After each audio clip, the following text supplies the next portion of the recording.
Well, it's a bit difficult to say how it all started because it's never one event or it's always a lot of things.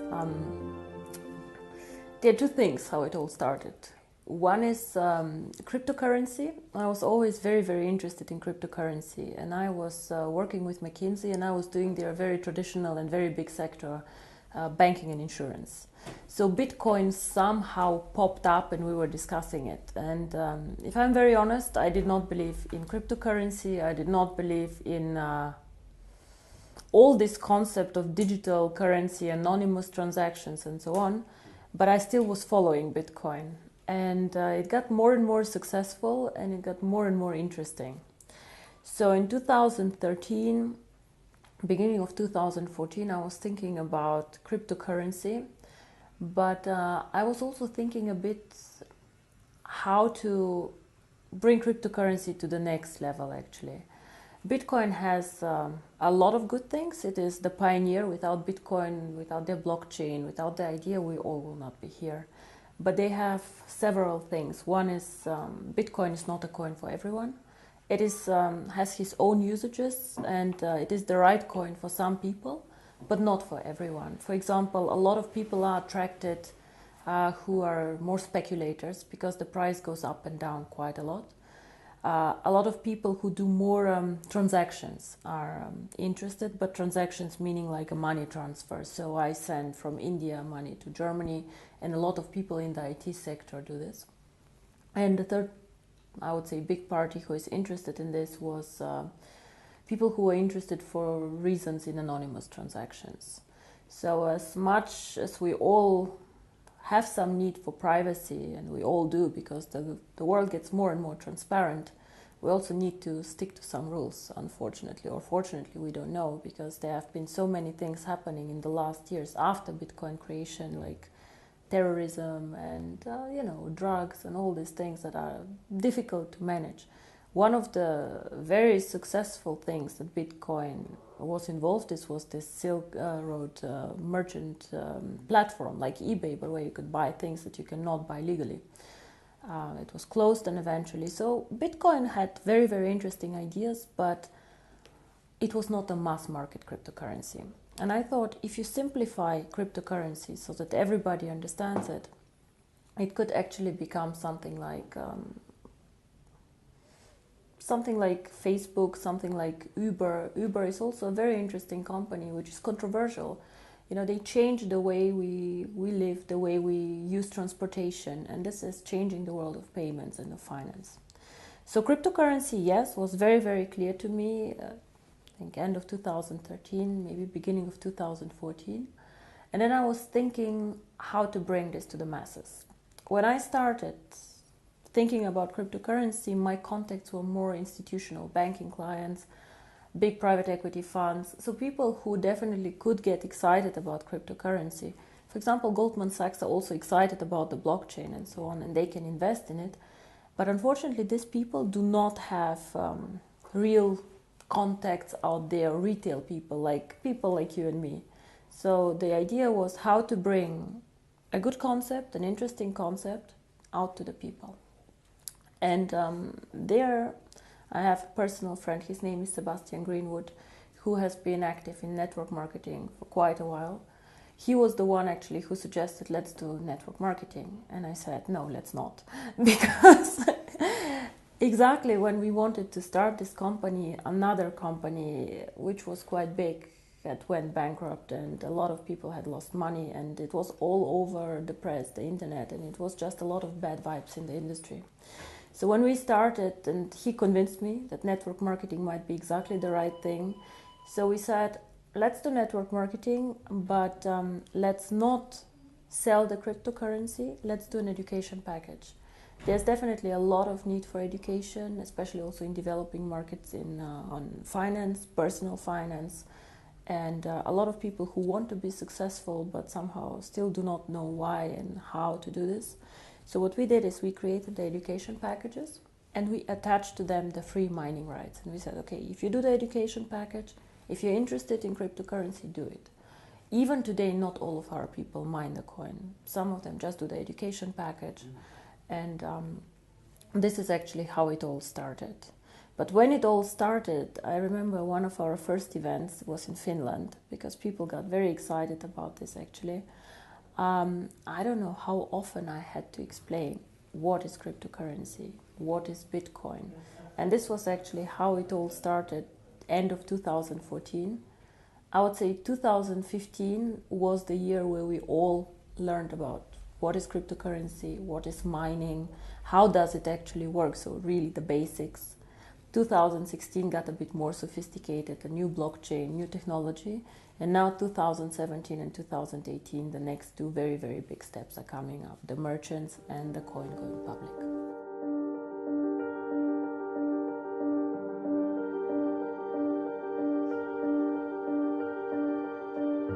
If you go to websites like CoinMarket or whatever, you will see that there are a lot of cryptocurrency out there. Nobody can say how many actually. It can be 400 or 500, we just don't know. So in my opinion, however, there are maybe 3 or 4 really big ones who are trying to be big, who are trying to find a niche and who are trying to do some work. Bitcoin for sure is one of the big ones. It is the most liquid cryptocurrency out there. Most people who speak about cryptocurrency trade this coin or do things with this coin. Still, the transaction value is very, very low. So if you look at it, it's probably 3 to 4% of the coins who get transacted per day. And a lot of these transactions are internal transactions. It means I put from my account to another of mine account, just for safety reasons, coins. We have Litecoin. Litecoin is a big coin. It is probably the number 2 out there, but nobody actually uses it, even not in transactions.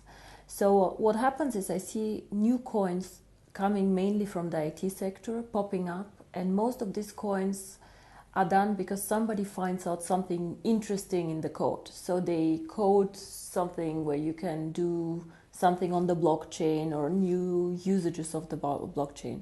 Ethereum, for example, it's actually not a real cryptocurrency. What they try to do is they try to provide a blockchain where other people can use. So I think there's still no coin out there which is targeting the mass market. And I believe this is the case because the community of cryptocurrency is a bit arrogant. Yeah? So they are for sure very knowledgeable people, very smart guys, most of them with very heavy IT background.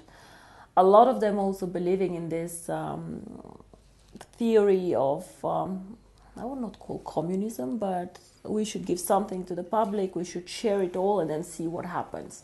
Nothing bad with this, but if you put something out there and give it for absolutely free to the people, you have no money to invest in infrastructure, you have no money to invest in a brand, and you somehow have to trust it that it will move in the right direction. So for sure they cannot invest in events like we do, they cannot invest in education, they cannot invest in a strategy. So I think what is unique about Onecoin is we target the mass market. So we try to make the cryptocurrency as simple as we can, we try to link it to education, and we try just to be accessible for everyone. Make the mining very simple, make the usage very simple. The second thing that I believe we are unique is that we are very global. So we always try to create a currency that is present on all continents. It is not an easy task because sometimes it is much easier to be on one continent. For example, Europe, where people are very sophisticated, where they understand this, or China, where people also like a lot of digital currencies. But still, we believed from the beginning, if we want to be the future of payments, if we want to do transactions, we have to be also in Africa, we have to be in India, we have to be in Latin America. So this is very, very important for us. And the third thing that I believe is very, very important is we are one of the few cryptocurrencies that focus on usage. And I don't mean usage of the blockchain like others, like Ethereum, but I mean usage by people. Because cryptocurrency itself has no real value. It is just an algorithm, it is just a digital number that you have. Unless you put something behind. Something can be a brand, but something can be also the usability. What we want to do with Onecoin is we would like to be the first choice for merchants. We want to create something like PayPal, saying it very, very simply, but in the cryptocurrency world. And we all know how simple PayPal goes. You just press a button and you send from A to B money. For the merchant, it's quite expensive, but it's very simple. You join a big network and you just can take money in from all over the world. I can send money to Australia today if I decide to, and it's very, very simple. So for us, this is also why we did the changes on the blockchain. We decided to make it a very fast blockchain, so it runs every minute. In average, this means that every 30 seconds your transaction gets approved, because you do not, you join within the block running. And it is as fast as Visa and MasterCard do transactions. I believe that this is also something very, very unique. I have not seen any cryptocurrency focusing the strategy on merchants.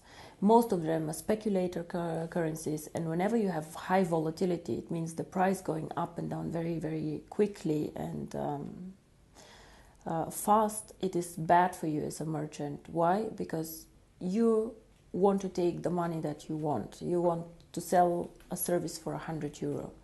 So you would like tomorrow to have the €100 too, and not to have €90, 110. Of course, you're happy if you have the 110, but it can go both ways.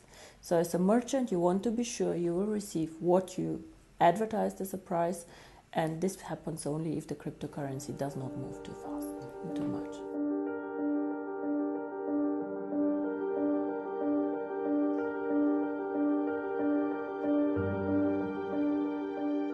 I believe that the network should do nothing else than communicating this, because I'm just making money, I'm just making commission. It can never be just the reason why somebody should join a network. Then you can sell soap, you can sell whatever is out there, I don't know, beds and things like this.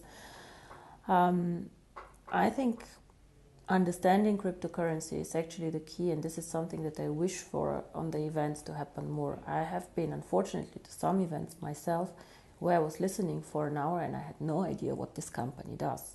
So the unique thing about us is education, and then if somebody wishes, the cryptocurrency. Of course, cryptocurrency can change the world, and I believe it will. The question is, will it be tomorrow? Will it be in a year, or in 2 years, or in 3? It is unstoppable. It already started. The interesting thing about cryptocurrency is it is so global that it is very difficult even to stop it. So much better than trying to stop cryptocurrency, in my opinion, is to regulate cryptocurrency. Just to regulate cryptocurrency as part of the financial landscape. We are not banks, for sure not, but to make some rules for people out there, because today everybody can go and create a cryptocurrency and start collecting money. This is not the way it should be. So what we, for example, do is we already started doing KYC procedures, things that you normally do for opening a bank account. Or if you're a merchant and you want to join us, you still have to provide us with some documents so we know what do you sell, what is happening, why is money being transferred. We don't have to, but we do this. So this is one thing with the merchants. It's a lot of freedom of business. For example, for the European market, if you're a small, innovative Swedish company, what can you do? You can develop some cool software, you can do things. Most of us are in the digital network, they are doing interesting things, and then you want to sell it to other markets. It can be Asia, it can be India, it can be everywhere. But China and India are very difficult to sell things to. They do not have the free capital flows that we have. So you might find a Chinese buyer, but it's difficult for you to get a payment. And it's very frustrating because you're a small company, you focus on software, you do not focus on international payments. If you're a big company, you can do this, but you don't have the know-how. Now here, cryptocurrency can help you, because Onecoin is very strong in China and is very strong, for example, in Europe. So what you can do is you can put your software in our shop that is starting now in next year. You can put up the price, whatever the price is that you would like, and then a transaction between a Chinese buyer and a European buyer can happen like this. Within 1 minute, the transfer is done. So this is something very exciting. For me, this is a bit more freedom of doing business. And the second thing, as you say, is the unbanked. Now, the unbanked, I don't know if you had a look what happened in India. India is a cash economy, so a lot of the poorer people who do not have a bank account for several reasons. Poor people normally do not trust banks. Poor people hoard the money for emergency. Within 4 days, they told them that they need to come and just give the cash that they have only up into a limit, and they needed to exchange it, and the other cash was just void. Now this is a disaster, and this disaster will not hit the rich people. It will hit like very, very small people who have their savings. Cryptocurrency can make a change. Now, you ask me, if a person is so poor he doesn't have a bank account, how will he deal with cryptocurrency? A lot of people have access to phones, so if you manage to link cryptocurrency to a phone, and of course it's already linked to the internet, you can give these people so many more options how to bank with us. So a cryptocurrency provides just another corridor how they can make money movements and how can they join the financial system. But we have to be very, very clear on this.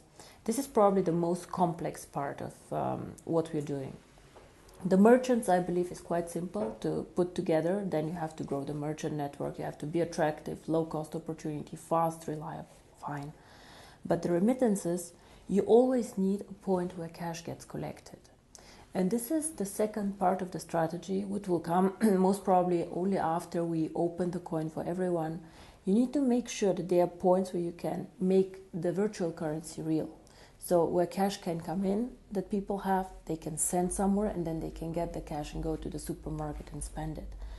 Can work, for example, if you get several partners to join. It can be a phone company because you go and pay your phone bill, or you can just charge on your phone bill the cryptocurrency and back. It can be a big gas station chain, for example. It can even be a supermarket chain. Like if it's a big chain, they can take cash in for you, they can give cash out. For example, in Germany, a lot of supermarkets started giving cash out with your card. So the same can be done for cryptocurrency. You just need to find a lot of points and a lot of partners, again, a network, where they support the idea of cryptocurrency. And to be honest, I believe that this will happen because banks currently have a monopoly on many things, and they do not treat some of their clients in a good way. So I believe that the second system, a financial system, will be created and somehow will happen. How fast, I cannot tell you, but there's always this tipping point theory. Things start, grow, at one point of time, they just reach a point where it just gets inevitable and just like goes out.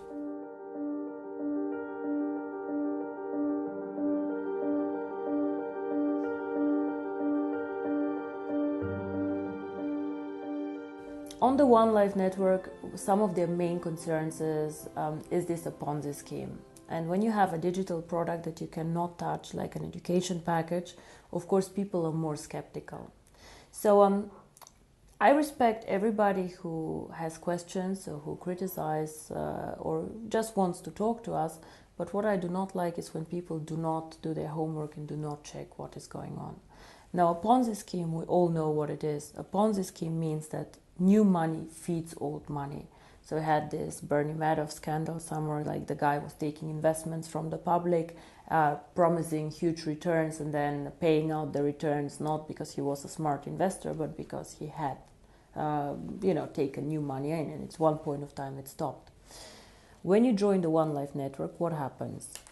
First of all, we have never made any return promises. Why? Because we are selling the education package. It's up to you if you mine the coin or not. What will happen to the cryptocurrency? We do not know.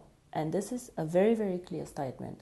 Cryptocurrency is one of the most risky asset classes out there.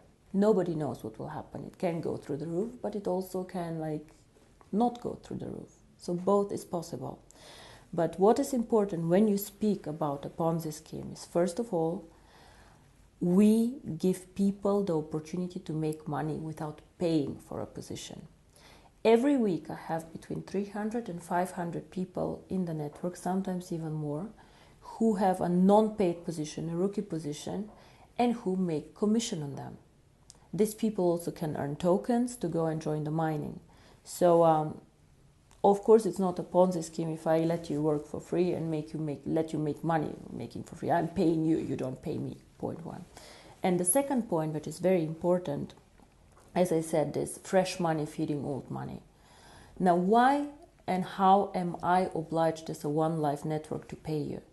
I'm obliged to pay you only a commission when you earn it. And you earn the commission only by making a sale. So only if you go and you sell a package, I am obliged to pay you. So I do not need to get somebody in my network to meet my obligation. If you all stop selling tomorrow, I don't have any obligations anymore to anyone on paying commission, because there's no sales event coming up. And this is very, very important. Whoever is interested, but unfortunately a lot of our critics are not interested in this, can check out also the legal opinions that we have. We have a Swedish legal opinion, we have an English legal opinion, we have a German legal opinion, Italian I think also. All of these jurisdictions are quite strict and have very clear rules. And all of this are saying we are not a Ponzi. Now, one thing that I would like again to make sure in the network, I believe that we as a company are very clear on what we do and what we don't. But sometimes some people get overexcited and say things that are simply not correct. So I again would like to ask all of our distributors to take education extremely serious. Educate the people that go out there, educate the downline and the distributors, so that the information that we provide to new people is correct. Because I believe our company and our product is exciting enough. We don't need to be selling so hard and saying things that are not correct. If you present the project in the right way, and if you present the stages that we go through, if your people are encouraged to go through the education, it is much easier for all of us, because we then understand Onecoin as a cryptocurrency needs to go through stages. It is for sure not get rich in 90 days thing. And I really do not want people to market this like this. Sometimes, all this, how we're portrayed by the media, is our own fault. A lot of things that the media write is distributor X said that. And even if distributor X said something wrong, I cannot attack this and I cannot get a lawyer to go against this because he really said this. And this is very frustrating also for us as a company. So again, guys, try and get the right information, educate your downlines, and just make sure that we do the right things out there.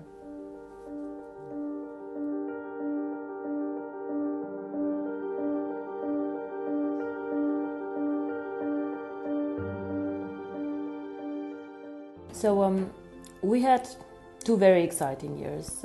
We were growing very fast. We were doing very, very good things.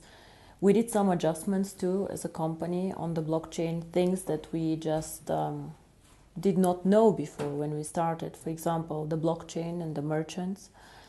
Now, the best I think is yet to come, and the most exciting part is coming now, because now we have to move from just mining the coin into usability of the coin. And the first thing how you can use the coin is moving on with the merchants. 2017, January, February, we launched our own merchant platform. So what does this mean? As a merchant, you can join the platform for free, and you can sell your services or your products, whatever you have. You can sell it in this platform. You have access to over 12 million people there, because we have about 3 million paid accounts and about 9 million free accounts in the system. So this is a lot of people. And the good thing about these people is the paid accounts, these are people who have for sure money and who are interested in buying things online. So you can join as a merchant for free. And for example, I don't know, if you have a flower shop, you can say, okay, this is a voucher for my flower shop. It is worth €100. You can come any day and join me. Groupon, for example, does things like this. However, they force the merchant to do a 50% discount on whatever they sell so that they are attractive. And the fees that the merchant pays are very high. So in the end of the day, they're only 20% maybe staying with the merchant. What we want to do is, if you're a merchant, you get access to our client base. You can offer your services, you can offer your products. However, we want you to take 25% of whatever the price is in coins. Of course, a lot of our network will get excited. Some of them have small businesses. Some of them already are exciting merchants about this. So these people can join the network of stores, the network of people, and so on. So We will also incentivize the members to bring in merchants. The liquidity of the coin currently is still low. So this means that you cannot liquidate all of your coins tomorrow before going public. This is why we will give the merchants the option to take up to 75% of the price in cash. If you're a merchant, if you want 100% in coins, you can. Yeah, but if you just want 25% in coins, you also can. However, what we will do as a company, we will pay a BV value on the cash payments. Why do we do this? Because first of all, the more good merchants we get, the better for the coin value. And of course, we want this coin to be very, very successful and to get good merchants. We said, I think in Bangkok, we said 10 million users, 1 million merchants, and hopefully one day 25 euro for the coin value. But I do not want to have 1 million bad merchants. I want to have, even if it's just 100,000 merchants, but really good merchants where people get excited to use them.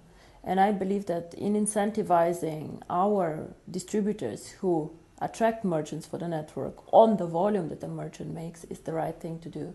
Because it's so easy for me to sign up. I can sign up today 100 people, 100 merchants. If their products are too expensive, not attractive, bad quality, no point. So it's again, we trust each other as a network. We want the best for the network, and this is how we want to grow as a network. And of course, it's very nice for you as a merchant. You know, you put the Onecoin sign on your door. I accept Onecoin. People maybe come and ask you, what is Onecoin? I want to know more about it. Then the merchant can go and say, okay, this is an education package. If you want, please have a look. And again, the network wins from this. So 2017, to get back to your question, for me is the year of the merchants, while 2018 is then the year where the coin has to go public.